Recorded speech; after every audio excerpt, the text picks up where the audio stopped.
우리 하나님의 말씀 보겠습니다. 고린도전서 1장 21절에서 25절 말씀까지입니다. 은혜 받으실 하나님의 말씀 고린도전서 1장 21절에서 25절 말씀. 21절 제가 먼저 봉독해 드립니다. 하나님의 지혜에 있어서는 이 세상이 자기 지혜로 하나님을 알지 못하므로 하나님께서 전도에 미련한 것으로 믿는 자들을 구원하시기를 기뻐하셨도다.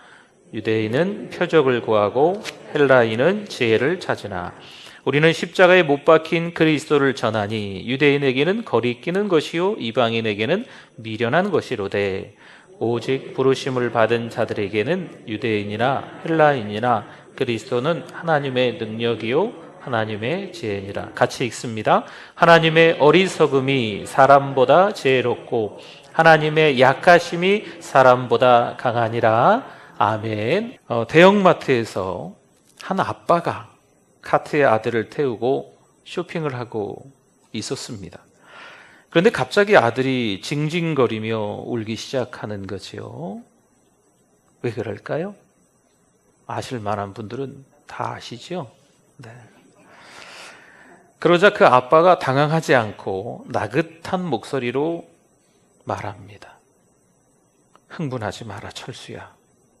소리 지르면 안 돼, 철수야. 가만히 있어, 참아야 된다, 철수야. 그 모습을 지켜보고 있던 한 아주머니가 부러운 듯 이 아빠에게 이렇게 말을 건넵니다. 아들을 달래시는 것을 보니 참으로 훌륭한 아빠시네요.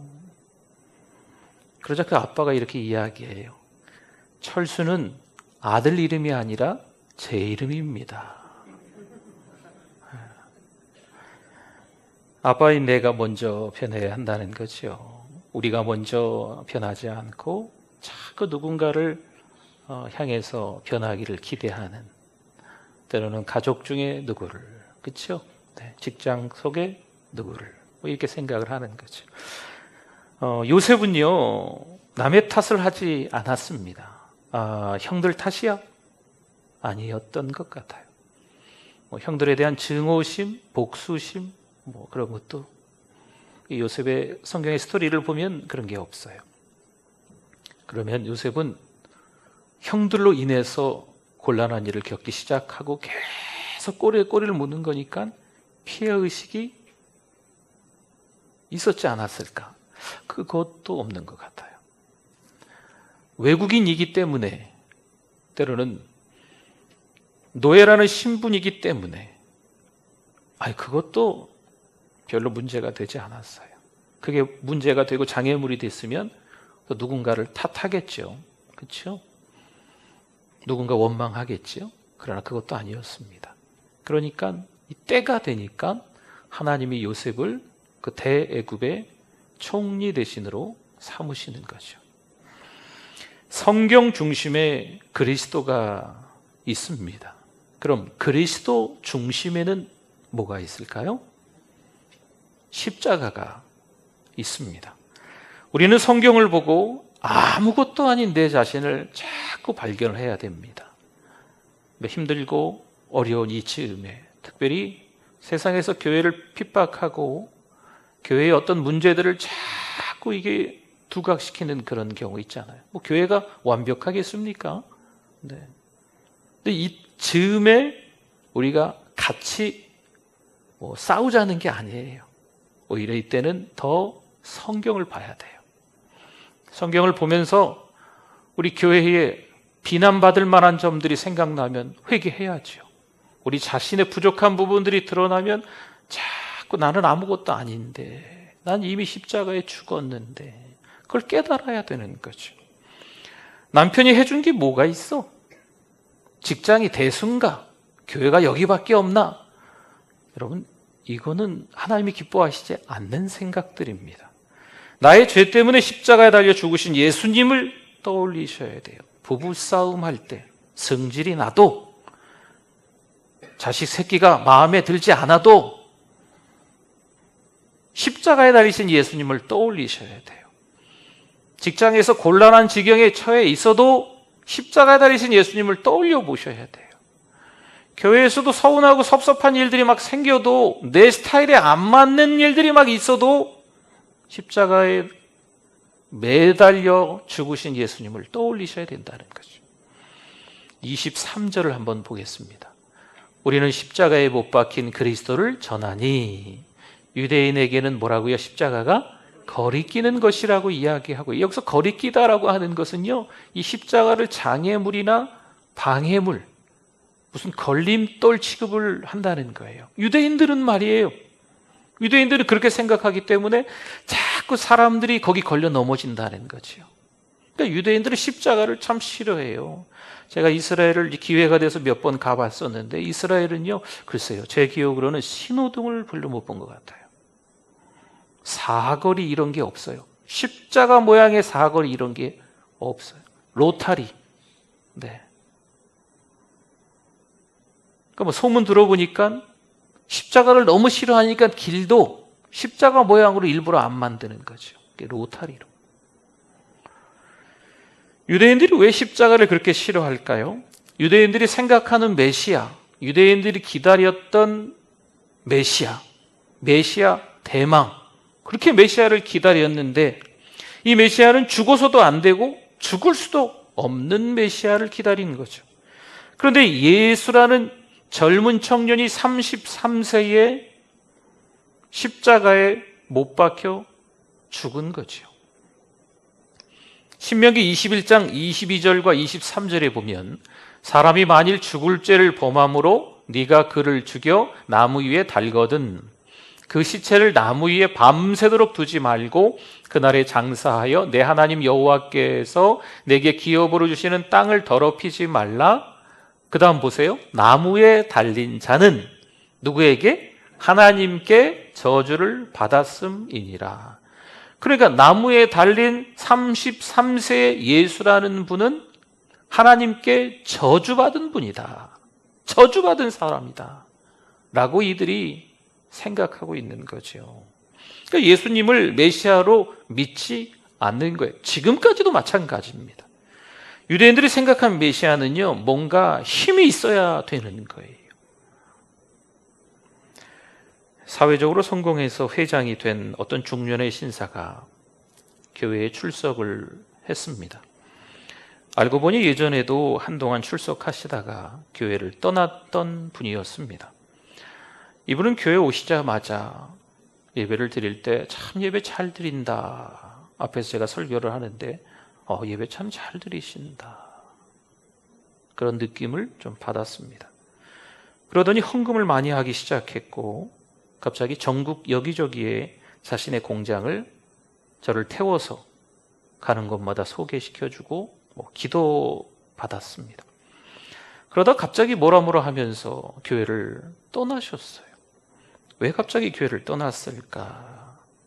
이런저런 소문을 좀 들어보니까 교회가 자기 생각, 자기 방식대로 돼야 되는데 잘 안 되는 거죠.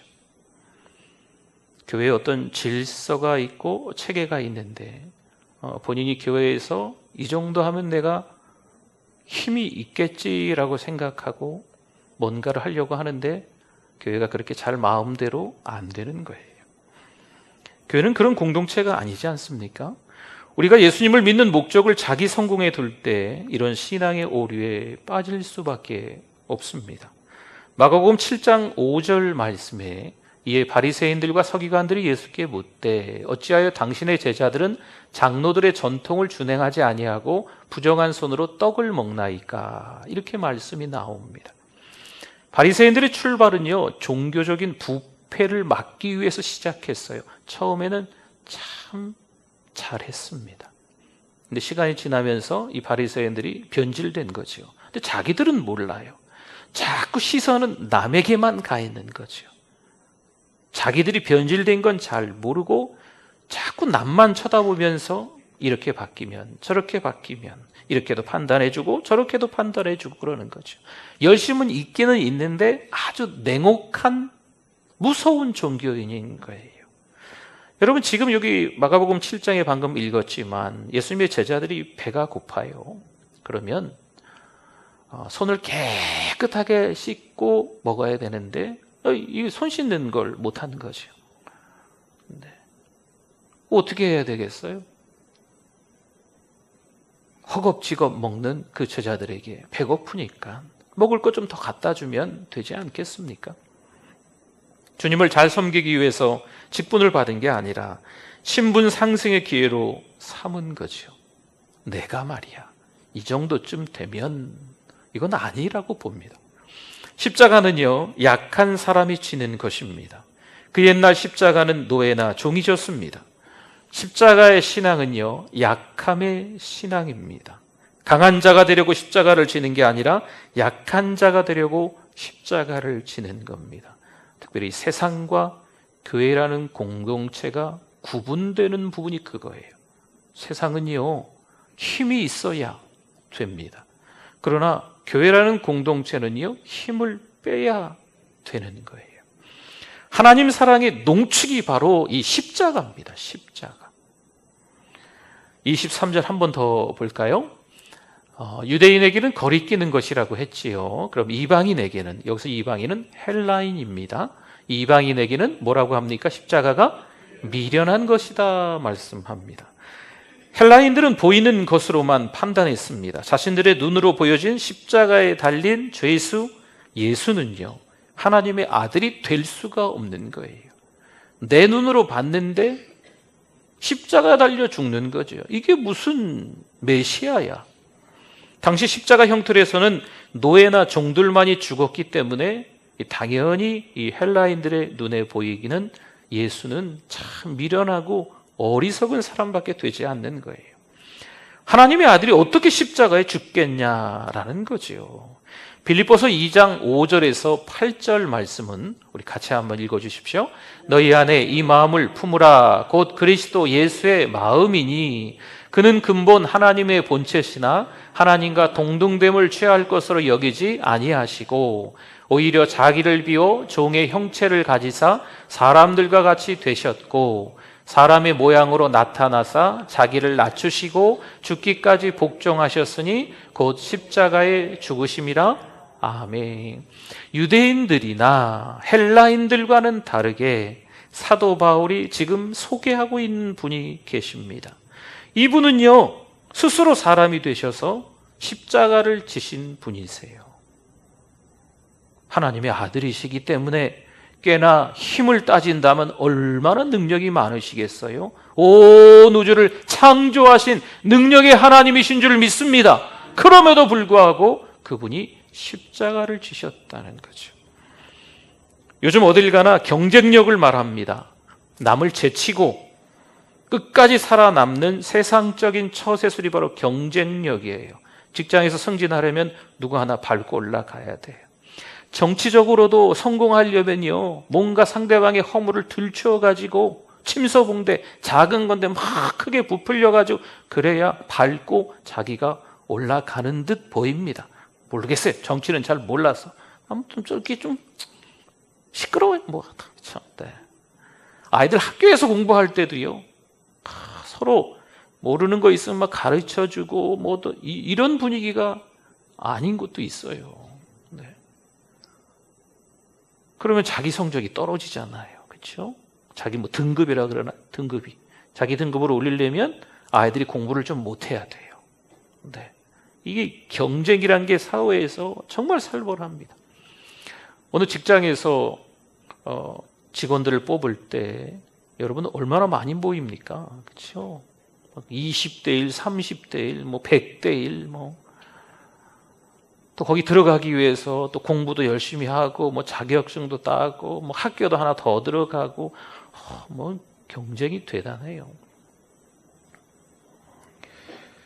25절을 한번 봅시다. 25절. 하나님의 어리석음이 사람보다 지혜롭고 하나님의 약하심이 사람보다 강하니라. 아멘. 그렇죠? 아멘이죠. 십자가는요, 어리석고 미련하며 바보처럼 사는 겁니다. 십자가의 스피릿, 십자가의 정신으로 살아가는 건요, 누가 봐도 아유, 바보 같아. 어떻게 저렇게 멍청해. 어떻게 저렇게 나약하게 보이는지 모르겠어. 사실 이게 십자가의 정신입니다. 하나님이 어리석게 십자가에 죽었기 때문에 우리가 지금 행복하게 살아가고 있는 거예요. 가장 잔인하게 죽이기 위해서 십자가에 못 박지 않습니까? 육체도 금방 죽지 않아요. 오랫동안 그 십자가 형틀에서 매달려서 고통을 주는 거지요. 예수님도 십자가에 매달려서 6시간이나 고통을 당하셨어요. 엄청난 모욕도 받으셨지요. 온몸에 옷을 벗겨서 수치를 당하게 함으로 이 정신적인 고통까지 함께 주는 게 이 십자가형입니다. 그런데 우리는 어떨까요? 십자가에서 죽기보다 빨리 부활할 생각만 앞선다는 거죠. 주일학교 선생님이 아이들에게 질문을 합니다. 얘들아, 우리가 만약에 집 팔고 땅 팔고 가지고 있는 거 모든 거 팔아서 교회에다 헌금한다면 천국에 갈 수 있을까? 아이들이 뭐라고 대답할까요? 아니요. 네, 대답을 잘한 것 같아요. 선생님이 질문 하나 또 합니다. 그럼 우리가 모든 사람들을 사랑하고 어려운 분들도 잘 도와주고 동물도 사랑하며 살아간다면 천국에 갈 수 있을까? 애들이 뭐라 했을까요? 아니요 라고 했어요. 얘라고 할 줄 아셨어요? 네. 아니요 라고 주일학교 선생님이 잘 가르쳤나 봐요. 선생님이 뿌듯했어요. 애들이 알긴 아는구나. 그럼 우리가 어떻게 해야 천국을 갈 수 있나요? 아이들에게 질문했더니 저 뒤편에서 어떤 꼬마아이가 손을 번쩍 들면서 저요 선생님 제가 말할 수 있어요. 이 선생님은 기대를 했습니다. 근데 아이가 뭐라고 대답했을까요? 죽어야 가요. 틀린 말이 아닙니다. 그렇죠? 죽어야 천국 갑니다. 죽어야 다시 살 수 있는 줄 믿습니다. 그런데 죽는 것이 쉬울까요? 어느 안병동에서 의사가 환자에게 말합니다. 저희로서는 최선을 다했는데 환자분은 열흘을 넘기기 힘들 것 같습니다. 혹시 누구 만나고 싶으신 분이 있습니까? 가족 만나고 싶습니까? 아니요. 혹시 가까운 친구 계시면 연락드릴까요? 아니요. 혹시 꼭 만나야 되는 분이 그럼 없습니까? 있습니다. 누구십니까? 다른 의사요. A.W. 토저의 철저한 십자가라는 책이 있습니다. 이 책에 십자가에 못 박힌 사람이 할 수 없는 3가지에 대해서 나옵니다. 첫째는요, 같이 한번 읽어볼까요? 십자가에 못 박힌 사람은 한 방향밖에 바라볼 수 없다. 십자가에 딱 못 박혔다고 생각해 보세요. 뒤를 돌아볼 수 있을까요? 뒤돌아볼 수 없어요. 그렇죠? 십자가에 못 박힌 사람은요, 한 방향밖에 볼 수가 없어요. 네. 두 번째, 같이 읽어봅니다. 십자가에 못 박힌 사람은 과거 자기가 있던 곳으로 돌아갈 수 없습니다. 여러분, 가족 식구들과 함께 이렇게 사시면요, 나 어디 갔다 올게 이렇게 얘기하시잖아요. 그렇죠? 나 나갔다 올게, 나 나갈게, 다시 안 와. 이거 가출이에요. 가출. 갔다 올게, 누구랑 같이 가서 밥 먹고 올게, 교회 가서 예배드리고 올게 이러잖아요. 십자가에 못 박힌 사람은 다시 집으로 돌아갈 수 없어요. 그렇죠. 한 가지 더 있습니다. 3번째, 같이 읽어봅니다. 십자가에 못 박힌 사람은 자기 생각, 자기 뜻, 자기 계획대로 할 수 있는 것이 아무것도 없다. 십자가에 못 박힌 사람은요, 내 생각은 이런데, 내 계획은 이런데, 내 스타일은 이건데 왜 남편이 내 스타일에 안 맞아주는 거야? 뭐 줌을 주는 대로 먹지. 이 직장에서 내가 열심히 일하는데 내가 열심히 일한 만큼 돌아오는 건 없는 거죠. 내가 이런 계획이 있고 좋은 프로젝트가 있는데 왜 인정을 안 해주는 거야? 요즘 교회에서도 그럴 수 있어요. 내가 좋은 생각이 있는데 왜 내가 원하는 스타일을, 내가 원하는 생각을 들어주지 않는 거야. 여러분, 십자가에 못 박힌 사람은요, 자기 생각, 자기 뜻, 자기 계획 다 필요 없습니다. 물론 한 가지는 할 수 있다고 해요. 십자가에 못 박혀 죽는 것뿐입니다. 갈라디아서 2장 20절 말씀 같이 한번 의미가 있어요. 천천히 한번 읽어봅시다. 내가 그리스도와 함께 십자가에 못 박혔나니 그런즉 이제는 내가 사는 것이 아니요 오직 내 안에 그리스도께서 사시는 것이라.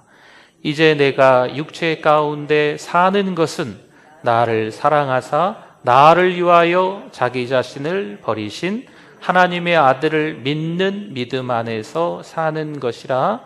아멘. 내가 그리스도와 함께 십자가에 못 박혔다 이렇게 시작하잖아요. 내가 그리스도와 함께 십자가에 2000년 전에 예수님 못 박혔을 때 못 박혔다. 정말? 정말 그러십니까? 그러면요, 십자가에 못 박힌 사람은 철저한 십자가 그 책에서 몇 줄 적은 것처럼 한 방향만 보는 거예요. 자기 생각, 자기 계획 다 필요 없습니다. 돌아갈 때가 있는 게 아니에요. 그냥 십자가만 지고 십자가에 못 박혀서 오직 죽음뿐이죠. 자기 생각, 자기 계획, 자기 뜻, 자기 스타일 다 내려놓는 게 십자가를 진 삶이에요. 예수님이 우리를 위해 십자가를 지셨을까요? 지금 갈라디아서 2장 20절에도 나오고요, 로마서 5장 8절에도 나오고, 요한복음 3장 16절에도 나오고, 성경 여러 곳에서 나와요. 왜 예수님이 우리를 위해 십자가를 지셨을까요? 우리를 사랑하기 때문에. 나를 사랑하사 라는 말씀이 성경 많이 나와요. 예수님이 십자가를 지신 이유는 뭘까요? 나를 사랑하시기 때문에. 아멘? 우리를 사랑하시기 때문에 십자가를 지신 거예요. 근데 우리는 가족들을 위해서 십자가 지는 게 못내 조금 자존심 상하죠. 이놈의 자식들, 내가 지금까지 먹여주고 입혀주고 40년 50년을 키웠는데 전화 한 통 없네 이번 주에는. 때로는 직장에서도 열심히 그 직장을 위해서 10년 20년 30년 일하셨지 않습니까? 별로 이게 안 통해요. 네, 요즘 교회 다니는 것 때문에 또 직장에서도 별로 이렇게 좋은 이야기 못 들으실 수도 있고, 회식 가면은요 사이다 먹고 콜라 먹고 막 이런다고 또 한 차례 또 비방하는 말들을 할 수도 있고. 그렇게 열심히 이 직장을 위해서 이 회사를 위해서 헌신하고 충성했는데 내가 이까지 대우를 받아야 되나? 아닙니다. 십자가에 못 박힌 사람은요, 그런저런 이야기 다 들어도 하나님의 은혜로 여기는 거예요. 교회에서도 섭섭병이란 게 생겨요. 섭섭병. 내가 교회에서 내가 정말 이런 대접 받아야 되나? 서운하고 섭섭하고. 십자가에 못 박힌 사람은요, 다른 거 없어요. 교회 갔더니 막 상처받고 아직 십자가에 못 박히지 않아서 그래요. 그렇죠. 갈라디아서 5장 24절 말씀 한 구절만 더 보도록 하겠습니다. 그리스도 예수의 사람들은 육체와 함께 그 정욕과 탐심을 십자가에 못 박았느니라. 아멘. 내 기분을 잘 맞춰주는 이 신랑이 아닌 거죠. 그러니까 결혼한 지 얼마 안 돼서 이혼해. 이혼이 유행이야. 요즘 세상 사람들은요 이렇게 얘기해. 이혼은 흠도 아니야. 또 우리 또 사정이 있어서 이혼한 가정들도 좀 있으시죠, 자녀들이. 근데 이 세상 사람들이요 너무 이혼을 쉽게 생각하세요. 그냥 같이 살다가 또 안 맞으면 헤어지면 되지. 내 기분 안 맞춰준다고, 내 스타일 안 맞는다고 신혼여행 갔다가 돌아오면서 빠빠이. 연세가 많이 드셔서 70이 넘으시고 80이 넘으셨는데도 이혼하시는 분들이 꽤나 많이 드셨대요. 맨날 밥 해주는 거 이제 지겹다. 따로 살자. 네. 그런 가정들이 교회 밖에 많이 생기는 거죠. 네. 교회 안에서조차도 내 스타일에 맞지 않으면 아이고 교회가 한두 군데야. 아이고. 내 기분 따라서, 내 신앙 따라서, 내 구미에 맞는 교회를, 예배를 찾아 방황하고 있는 사람들이, 이 가나안 교인들이 너무나 많아졌어요. 가나안, 거꾸로 하면 안 나가. 네, 안 나가 교인, 가나안 교인이라고 이렇게 누가 만든 것 같아요. 이 가나안 교회들이 지금 이 코로나로 인해서 더 많아졌대요. 지금 우리 교회도 안 나오시는 분들, 못 나오시는 분들 꽤나 많으시거든요. 물론 이만저만한 사정들이 다 있으시겠지만 여러분 참 이 어려운 시대를 우리가 살아가고 있어요. 육체와 함께 십자가에 못 박은 저와 여러분들인 줄 믿습니다. 믿음의 뿌리는요, 십자가예요, 십자가. 야, 저 사람 믿음이 있는데 누가 봐도 참 신앙으로 살아가는 것 같은데, 십자가에서 죽은 사람이어야 합니다. 그래야 어떤 상황과 환경이 바뀌어도 여전히 믿음 있는 사람인 거예요. 십자가에 못 박혀서 죽지 않은 사람은요, 예전에는 믿음 참 있어 보이긴 하는데 상황과 환경이, 위기가 막 바뀌고 막 이러면요, 보이지를 않습니다. 참 희한하죠. 믿음의 뿌리는 십자가예요. 예수님이 나를 위해 십자가에 못 박히셔서 죄의 쓰레기를 깨끗하게 다 처리해 주셨습니다. 우리가 잘 아는 고린도후서 5장 17절 말씀이 있잖아요. 그런즉 누구든지 그리스도 안에 있으면 새로운 피조물. 그렇죠? 그런즉 누구든지 그리스도 안에 있으면 새로운 피조물이라. 이전 것은 다 지나갔으니 보라, 뭐가 됐다고요? 새 것이 되었도다. 그리스도 안에 있으면 이전 것 다 지나가고 죄의 문제 이런 거 깨끗하게 청소가 돼서 하나님과의 관계가 단절되었었는데 이제는 연결되는 거죠. 새로운 인생을 살아가는 거예요. 그게 뭡니까? 십자가에 매달려 있느냐, 십자가에서 이미 죽었느냐 안 죽었느냐의 차이인 거죠. 더 크신 하나님의 사랑을 깨달을 수 있는 때가 요즘 같은 때입니다. 자꾸 힘들죠. 교회 밖도 힘들고 가정도 힘들고 때로는 교회 안에서도 이래저래 속상하고 원망스러운 일들도 자꾸 생길 수 있어요. 그럼 이때 자꾸 깨달으셔야 돼요. 갈라디아서 2장 20절을 읽으시고 갈라디아서 5장 24절을 읽으시면서 나는 죽었습니다. 섭섭한 마음이 생기면 아이고 내가 덜 죽었네. 네. 원망하는 마음이 아이고 내가 덜 죽었네. 내가 죽었습니다. 이번 주 화요 기도에 제가 말씀을 전하다 그런 얘기를 했어요. 나 김준경은 죽었습니다. 제가 한 10번 했어요. 어떤 목사님이 하라 그러더라고. 어떤 목사님 설교 듣고 있는데 나 김준경은 죽었습니다.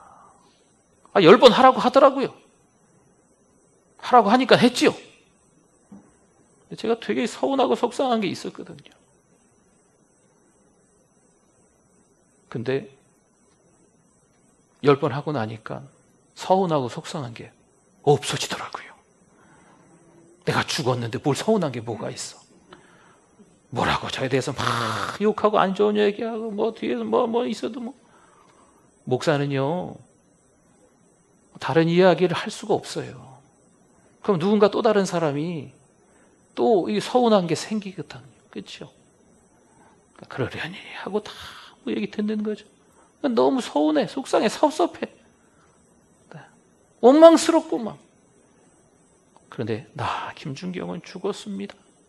하필 그 목사님 설교를 제가 그날 들어가지고 10번 했더니 이 서운함, 섭섭함이 이게 샥 가시더라고요. 그날 저녁은 잠을 잘 잤더라. 네. 사랑하는 성도 여러분, 하나님의 사랑을, 농축된 십자가 그 하나님의 사랑을 잘 깨달으면요, 요셉처럼 다윗처럼 우리 다음 주간에 우리 이제 특세 때 나누겠지만 믿음의 선진들, 그분들의 신앙처럼 그렇게 이제 신앙을 배워가면 하나님이 쫙 이끌어 주시는 거예요. 네. 할렐루야. 네. 내 나이가 몇 갠데 저 위쪽 지방은 지하철이 있으니까 몇 호선 탔습니다. 그런다 그랬잖아요. 그렇죠? 내가 이제 8호선을 탔는데, 내가 9호선을 탔는데, 내가 이제 7호선을 탔는데, 이제 70이 넘었는데라는 표현을 7호선을 탔는데 이렇게 얘기하신대요. 뭘 할 수 있겠나? 아니에요. 저와 여러분들은요, 주님 부르시는 그날까지 하나님이 우리에게 주신 사명이 있다 없다? 그렇죠? 사명이 있어요. 하나님이 부르신 때는 언제냐면은 사명이 다 할 때 부르시는 거예요. 네. 그래서 하나님이 부르신 그 사명을 따라서 나는 십자가에 죽었다 생각하고 예배 잘 드리시고, 그렇죠? 기도하시고, 또 가정에서도 그렇게 50년, 60년 많이 살았는데도 여전히 남편을 잘 몰라. 남편들도 그런 말 하세요. 아유, 이 여자는 알다가도 모르겠어. 그래도 행복하게 잘 사시고 가정을 천국으로 만드는 거죠. 직장에서도 괜히 자꾸 이 직장, 저 직장 막 이렇게 옮기지 마시고 열심히 섬기세요. 하나님이 나에게 주신 직장, 누가 알아주든 말든 그냥 열심히 섬기시라. 교회에서도 하나님이 주신 그 십자가 사랑을 떠올리면서 열심히 섬기는 거죠.